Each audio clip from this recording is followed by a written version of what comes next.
മലം ശരിയായ രീതിയിൽ പോകുന്നില്ല. അതായത് ശോധന ശരിക്കും എന്ത് ചെയ്യുന്നില്ല, സുഖകരമായ രീതിയിൽ കിട്ടുന്നില്ല. അതുപോലെ കീഴ്വായു വലിയ തോതിൽ വളരെ സ്മെല്ലോട് കൂടിയിട്ട് തന്നെ പോകുന്ന കണ്ടീഷൻ വരിക, വയറ് വീർത്തതുപോലെ തോന്നുക, വിശപ്പില്ല, ഭക്ഷണമൊക്കെ കഴിച്ചാൽ എപ്പോഴും എന്ത് ചെയ്യുക, ബ്ലോട്ടിങ് കൂടിയിട്ട് അല്ലെങ്കിൽ വയറിലെന്തോ ഉള്ളതുപോലെ ഒരു ഹെവിനെസ് പോലെ തോന്നുക, ചില സമയത്ത് വയറ് വേദന വരുന്ന ബുദ്ധിമുട്ടുണ്ടാവുക, അതുപോലെ ടോയ്ലറ്റിൽ പോയാൽ ശരിയായ രീതിയിൽ ശോധന കിട്ടാതെ പൈൽസും ഫിഷർ പോലെയുള്ള ബുദ്ധിമുട്ട്, മൂലക്കുരുവിൻ്റെ ഒക്കെ പ്രശ്നങ്ങളുണ്ടാകുക. ഇത് പൊതുവായിട്ട് ഒരു 30 വയസ്സ് കഴിഞ്ഞാൽ 35 വയസ്സ് കഴിഞ്ഞ ആളുകൾക്ക്, പ്രത്യേകിച്ച് സ്ത്രീകൾക്ക് ഇത് പൊതുവായിട്ട് കണ്ടുവരാറുണ്ട് എന്നുള്ളതാണ്. അപ്പോൾ ഇതിന് ഒരുപാട് കാരണങ്ങളുണ്ട്. പല കാരണങ്ങൾ കൊണ്ടും ഇത് ചെയ്യാറുണ്ട്, ഇത് ബുദ്ധിമുട്ടുകൾ വരാറുണ്ട്. ചിലത് ഇത് കൂടിക്കഴിഞ്ഞിട്ടുണ്ടെങ്കിൽ ഫുഡ് അലർജീസ് വരിക, അതുപോലെയുള്ള മറ്റു പല അസുഖങ്ങളിൽ റൊമാറ്റിക് ആർത്തറൈറ്റിസ് വാദത്തിൻ്റെ പ്രശ്നങ്ങൾ ഉണ്ടായിരിക്കുക, അതുപോലെ മറ്റു ഓട്ടോ ഇമ്മ്യൂൺ ഡിസീസുകളൊക്കെ ഉണ്ടാകാനുള്ള സാധ്യത വളരെ കൂടുതൽ, അതുപോലെ ഇമ്മ്യൂണിറ്റി കൂടുക, IgE കൂടുക, അതേപോലെ ഇങ്ങനെയുള്ള ബുദ്ധിമുട്ടുകൾ രക്തത്തിലൊക്കെ എന്ത് ചെയ്യും, അതിൻ്റെ ഇൻഫ്ലമേഷനുകളും അതുപോലെ ഇൻഫ്ലമേറ്ററി മീഡിയേറ്റേഴ്സൊക്കെ എന്ത് ചെയ്യും, പെട്ടെന്ന് കൂടുന്നതായിട്ട് നമുക്ക് കാണാൻ കഴിയും. അപ്പോൾ നമ്മൾ നിർബന്ധമായിട്ട് എന്ത് ചെയ്യണം, ഈ മലം കൂടിയിരിക്കുന്ന അവസ്ഥ അല്ലെങ്കിൽ ശോധന ഇല്ലാത്തൊരു കണ്ടീഷൻ നിർബന്ധമായിട്ട് നമ്മൾ എപ്പോഴും എന്ത് ചെയ്യണം, ക്ലീൻ ആക്കേണ്ടതാണ്, അത് ക്ലിയർ ചെയ്യേണ്ടതാണ്. അപ്പോൾ ഇന്ന് ഇവിടെ ഡിസ്കസ് ചെയ്യാൻ പോകുന്ന ഒരു പ്രധാന വിഷയം, ഈ എന്തുകൊണ്ടാണ് മലം ഇങ്ങനെ കെട്ടിക്കിടക്കുന്നത്, എന്തുകൊണ്ടത് പ്രോപ്പറായിട്ട് പോകുന്നില്ല, നമുക്ക് വീട്ടിൽ തന്നെ എന്തൊക്കെ കാര്യങ്ങൾ ചെയ്യണം, നമ്മുടെ ഭക്ഷണത്തിൽ എന്തൊക്കെ മാറ്റങ്ങൾ കൊണ്ടുവരാം എന്നതിനെ കുറിച്ചിട്ടാണ് ഇന്ന് ഇവിടെ ഡിസ്കസ് ചെയ്യാൻ പോകുന്നത്. എൻ്റെ പേര് doctor Siraj, medical officer, QNB health care, Koduvally.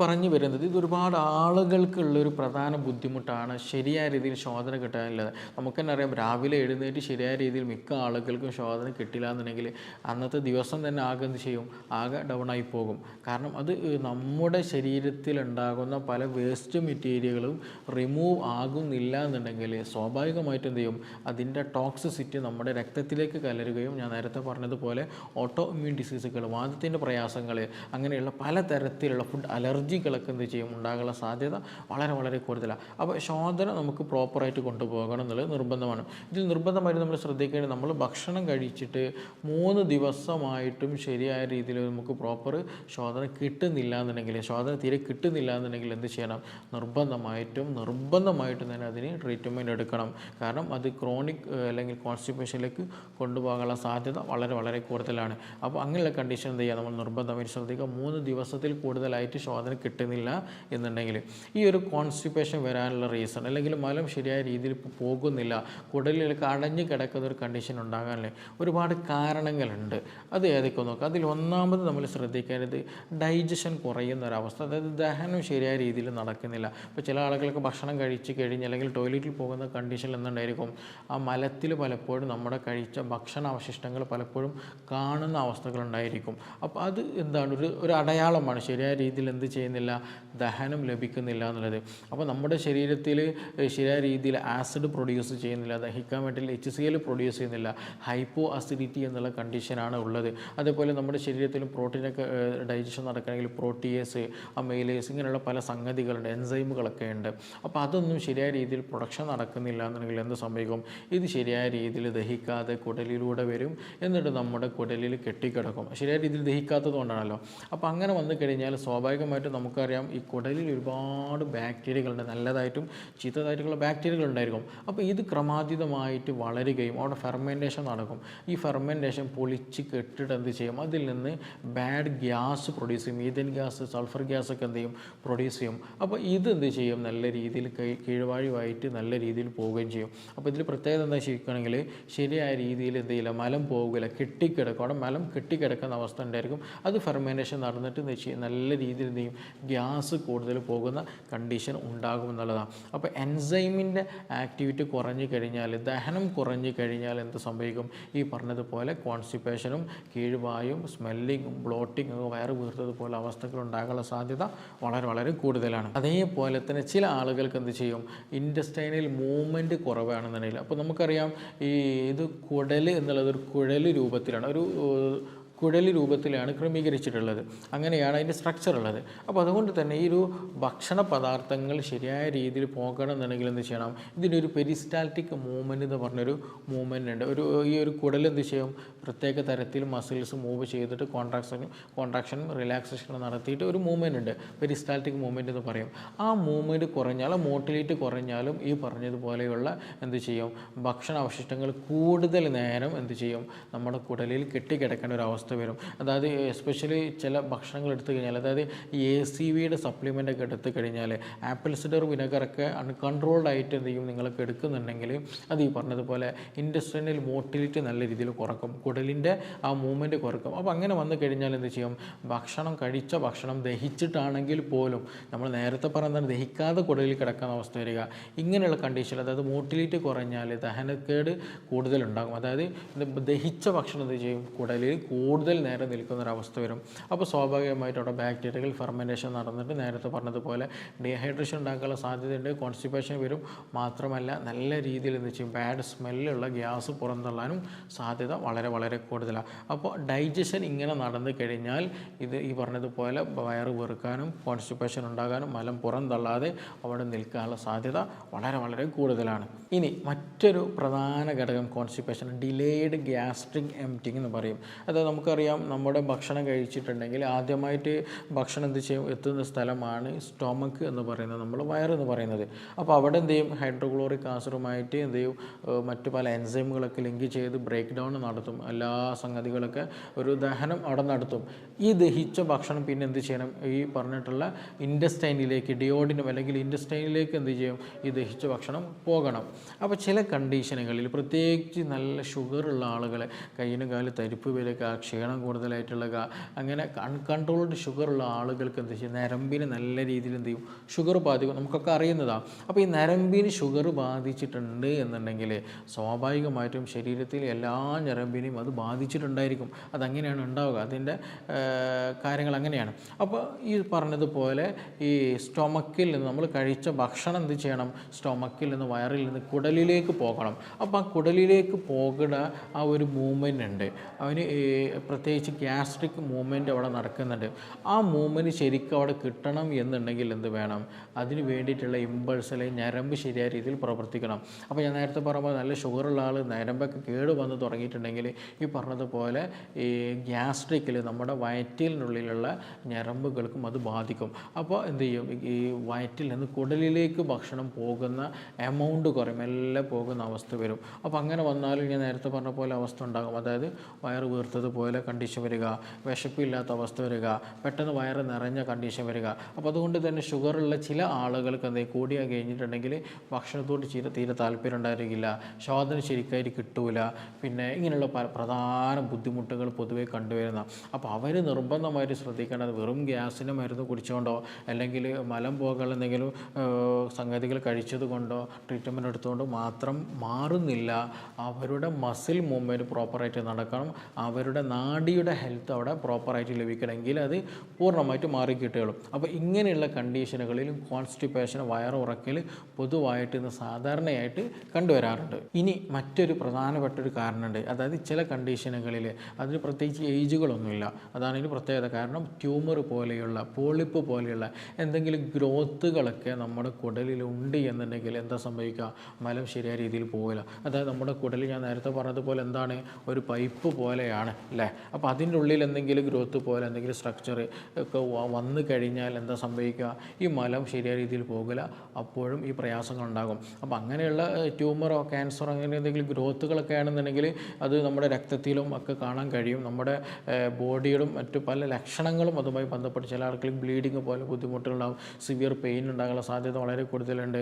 അതുപോലെയുള്ള ഇൻഫ്ലമേറ്ററി മീഡിയേറ്റേഴ്സ് എന്ത് ചെയ്യും, ബ്ലഡിലൊക്കെ നല്ല രീതിയിൽ കൂടാനുള്ള സാധ്യത വളരെ കൂടുതലാണ്. അപ്പോൾ അല്ലാത്ത കണ്ടീഷനുകളിലേക്ക് പൊതുവേ നമ്മുടെ ദഹന സംബന്ധമായിട്ടുണ്ടാകുന്ന പൊതുവേ കണ്ടുവരുന്ന ശീലങ്ങൾ തന്നെയാണ്. ഇനി ചില ആളുകൾക്ക് ഞാൻ തുടക്കത്തിൽ പറഞ്ഞതുപോലെ വയറ് വീർക്കുന്ന ഒരു അവസ്ഥ പൊതുവേ കണ്ടുവരാറുണ്ട്. ഇപ്പോൾ ശോധന ഉണ്ടായിരിക്കും, പക്ഷേ എങ്കിൽ പോലും വയറിനൊരു വീർത്ത ഒരു കണ്ടീഷൻ പലപ്പോഴും കണ്ടുവരാറില്ല. അങ്ങനെയുള്ള ആളുകൾ ഒന്ന് ശ്രദ്ധിക്കേണ്ടത്, നിങ്ങൾ സ്മോക്കിംഗ് ഉണ്ടെങ്കിൽ നിർബന്ധമായിട്ട് നിർത്തണം. അതേപോലെ സ്പീഡിൽ ഭക്ഷണം കഴിക്കുക, വല്ലാണ്ട് സ്പീഡിൽ ഭക്ഷണം കഴിക്കുക, നിർത്താതെ സ്പീഡിൽ വെള്ളം കുടിക്കുക, അതുപോലെ കാർബണേറ്റഡ് ഡ്രിങ്ക്, അതായത് നമ്മൾ മന്തിയൊക്കെ കഴിച്ചിട്ടുണ്ടെങ്കിൽ അല്ലെങ്കിൽ ഹെവി ഫുഡ് കഴിച്ചാൽ എന്തെങ്കിലും പെപ്സിയോ സെവനപ്പോ ഹാപ്പി ഫിസിയോ അങ്ങനെ എന്തെങ്കിലും കഴിക്കുന്നുണ്ടെങ്കിൽ അതിലൊക്കെ കാർബണേറ്റഡ് ഡ്രിങ്ക്സാണ്. അപ്പോൾ അത് കഴിച്ച് കഴിഞ്ഞാൽ അതിലുള്ള കാർബണേറ്റഡ് ഡ്രിങ്ക് ഇതെന്ത് ചെയ്യും, ആ ഒരു വാതകം നമ്മുടെ സ്റ്റൊമക്കിൽ കുടലിലേക്ക് ഇറങ്ങാനുള്ള സാധ്യത വളരെ കൂടുതലാണ്. ഇപ്പോൾ 100% ഇറങ്ങിയിട്ടുണ്ട് എന്നുണ്ടെങ്കിൽ ഒരു 80% ചിലപ്പോൾ നമ്മൾ വയറ്റെന്ത് ചെയ്യും, നല്ല ഗ്യാസൊക്കെ വിട്ടു പോകുമ്പോൾ നമുക്ക് നല്ല കംഫർട്ട് ഫീൽ ചെയ്യും. പക്ഷെ അവിടെ ഒരു 20-25% എന്ത് ചെയ്യും, അവിടെ സ്റ്റേ ചെയ്യും. അത് പിന്നെ നമുക്ക് പ്രയാസങ്ങളുണ്ടായിരിക്കും. അപ്പോൾ അങ്ങനെ കാർബണേറ്റഡ് ഡ്രിങ്ക്സ് കൂടുതലായിട്ട് എടുക്കുന്നുണ്ടെങ്കിലും ഈ പറഞ്ഞതുപോലെ ചൂയിങ്ങും കൂടുതൽ എപ്പോഴും ചവച്ചുകൊണ്ടിരിക്കുന്ന ശീലങ്ങളൊക്കെ ഉണ്ടെന്നുണ്ടെങ്കിൽ നമ്മൾ അറിയാതെ തന്നെ എന്ത് സംഭവിക്കുകയാണ്, ഗ്യാസ് നമ്മുടെ വയറ്റിലേക്ക് ചെല്ലുകയാണ്. അപ്പോൾ അങ്ങനെ വന്നു കഴിഞ്ഞാൽ എന്ത് ചെയ്യും, വിശപ്പുണ്ടാവില്ല, വയറ് വീർത്തത് പോലെ തോന്നും, എന്തെങ്കിലും കഴിച്ചാൽ വയറ് പെട്ടെന്ന് ഫുള്ളായ പോലെ തോന്നുക, ക്ഷീണം കൂടുതൽ തോന്നുക, ഇങ്ങനെയുള്ള പ്രശ്നങ്ങളൊക്കെ നല്ല രീതിയിൽ, അതായത് വയറെപ്പോഴും ഫില്ലായത് ഹെവിനെസ് ആയിട്ട് നിൽക്കുക. അതേ സമയം എന്തുണ്ടായിരിക്കും, മലം കുറയും, ശോധന കുറഞ്ഞൊരു അവസ്ഥ ഉണ്ട്. കാരണം എന്താണ്, ഭക്ഷണം കൂടുതൽ കഴിക്കുന്നില്ല, എപ്പോഴും വയറ് വീർത്ത് ഗ്യാസ് ഫില്ല് ചെയ്ത് ഇങ്ങനെ ഡംബറായി നിൽക്കുന്ന ഒരു കണ്ടീഷനായിരിക്കും അങ്ങനെയുള്ള ആളുകളെ ഉണ്ടാവും. അപ്പോൾ അങ്ങനെ ഈ ചൂയിങ്ങുള്ള ആളുകൾ, എപ്പോഴും കഴിക്കുന്ന ശീലമുള്ള ആളുകൾ, അതുപോലെ തന്നെ സ്മോക്കിംഗ് കൂടുതൽ ചെയ്യുന്ന ആളുകൾ, എപ്പോഴും കാർബണേറ്റ് ഡ്രിങ്ക്സുകൾ കാര്യങ്ങൾ കഴിക്കുന്ന ആളുകൾ നിർബന്ധമായിട്ടും അത് ഒഴിവാക്കുക തന്നെ വേണം. അതുപോലെ എപ്പോഴും സ്പീഡിൽ വെള്ളം കുടിക്കുക, നിർത്താതെ വെള്ളം കുടിച്ചുകൊണ്ട് നിൽക്കുക, ഇറക്കി എന്ത് ചെയ്യണം, നമ്മൾ കുടിക്കാൻ ശ്രദ്ധിക്കണം. അതേപോലെ ഭക്ഷണം സ്പീഡിൽ എന്ത് ചെയ്യാം, കഴിക്കുന്ന ശീലമുണ്ടെങ്കിലും അതിന് കൂടെ എന്ത് ചെയ്യും, വായു നമ്മുടെ ശരീരത്തിലേക്ക്, നമ്മുടെ ദഹന വ്യവസ്ഥയിലേക്ക് കടക്കും. അതുപോലെ ഭക്ഷണത്തിൻ്റെ കഴിക്കുന്നതിൻ്റെ ഇടയിൽ സംസാരിച്ചു കൊണ്ടിരിക്കുന്ന ശീലമുണ്ടെങ്കിൽ അവരിലും ഈ പറഞ്ഞതുപോലെ നമ്മുടെ അന്തരീക്ഷ വായു തന്നെ എന്ത് ചെയ്യും, നമ്മുടെ വയറ്റിലേക്ക് എത്താനും ഈ പറഞ്ഞ വയറ് വീർക്കുന്ന ഒരു കണ്ടീഷൻ ഉണ്ടാകാനുള്ള സാധ്യത വളരെ കൂടുതലാണ്. ഇനി ഗ്യാസ് ഉണ്ടാകാൻ മറ്റൊരു റീസൺ കൂടെ ഉണ്ട്, ഡിസ്ബയോസിസ് എന്ന് പറയും. ഞാൻ നേരത്തെ സൂചിപ്പിച്ച പോലെ നമ്മുടെ കുടലിൽ എന്തുണ്ട്, ഒരുപാട് നല്ല ബാക്ടീരിയകളും അതുപോലെ ചിലപ്പോൾ ചീത്ത ബാക്ടീരിയ ഉണ്ടായിരുന്നു. അപ്പോൾ ഇതെപ്പോഴും ഒരു സന്തുലിതാവസ്ഥയിലാണ് കുടലിൽ നിൽക്കുക. അങ്ങനെ നിൽക്കുമ്പോഴാണ് നമ്മുടെ ദഹനം പ്രോപ്പറായിട്ട് നടക്കുക, ഇമ്മ്യൂണിറ്റി കിട്ടുക, മറ്റു പ്രയാസങ്ങളൊന്നും ഇല്ലാതെ ശോധനയൊക്കെ പ്രോപ്പറായിട്ട് നടക്കുക. പക്ഷേ ചില കണ്ടീഷനുകളിൽ എന്ത് സംഭവിക്കും, ബാഡ് ബാക്ടീരിയ, അനാവശ്യമായിട്ടുള്ള ബാക്ടീരിയകൾ കൂടും, നല്ല ബാക്ടീരിയകൾ ചത്തുടങ്ങുന്ന അവസ്ഥകൾ വരും.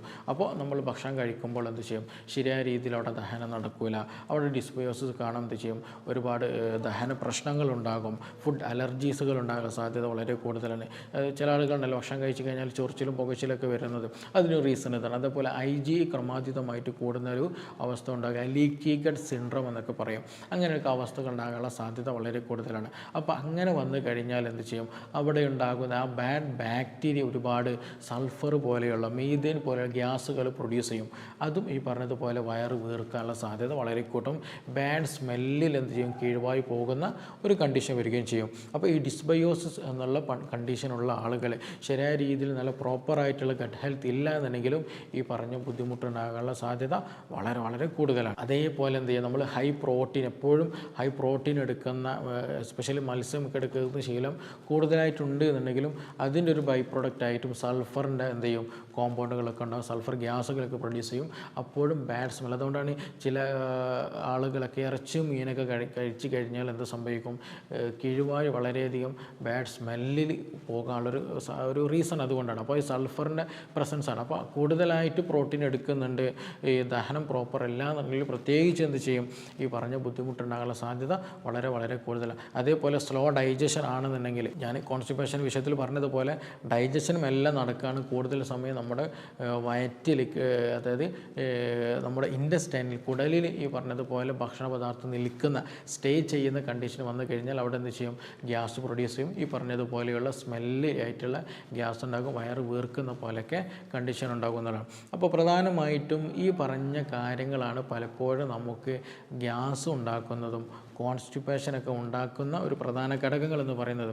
അപ്പോൾ ഇതില്ലാതിരിക്കാൻ നമുക്ക് ചില കാര്യങ്ങളൊന്ന് ചെയ്യണം. അതിലൊന്നാമത് ഹൈഡ്രേഷൻ നിലനിർത്തുക എന്നുള്ളതാണ്.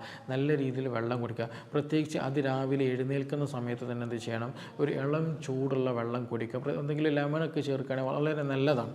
അത് ഒന്നും കൂടെ എന്ത് ചെയ്യും, നമ്മുടെ ഇൻറ്റസ്റ്റൈനൽ മോട്ടിലിറ്റി കൂട്ടും. അതായത് കുടലിൻ്റെ ആ ഒരു മൂവ്മെൻറ്റ് കൂട്ടുമ്പോൾ സ്വാഭാവികമായിട്ടും മലം പെട്ടെന്ന് പുറന്തള്ളാൻ അത് നന്നായിട്ട് സഹായിക്കും. അപ്പോൾ എന്ത് ചെയ്യുക, അത് നന്നായിട്ട് ഒരു ഇളം ചൂടുള്ള വെള്ളം രാവിലെയൊക്കെ കുടിക്കുകയാണെങ്കിൽ അത് നന്നായിട്ട് ഹെൽപ്പ് ചെയ്യും.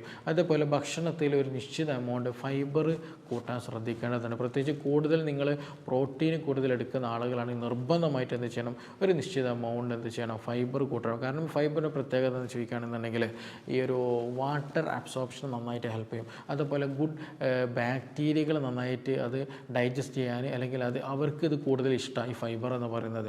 അവരുടെ പ്രധാന ഭക്ഷണം കൂടെയാണ് ഈ പറയുന്ന ഫൈബർ. അപ്പോൾ അവിടെ ഈ ഗുഡ് ബാക്ടീരിയ ഉണ്ടാക്കണമെന്നുണ്ടെങ്കിൽ എന്ത് വേണം, നല്ല ഫൈബർ ഭക്ഷണത്തിലൂടെ ലഭിക്കണം.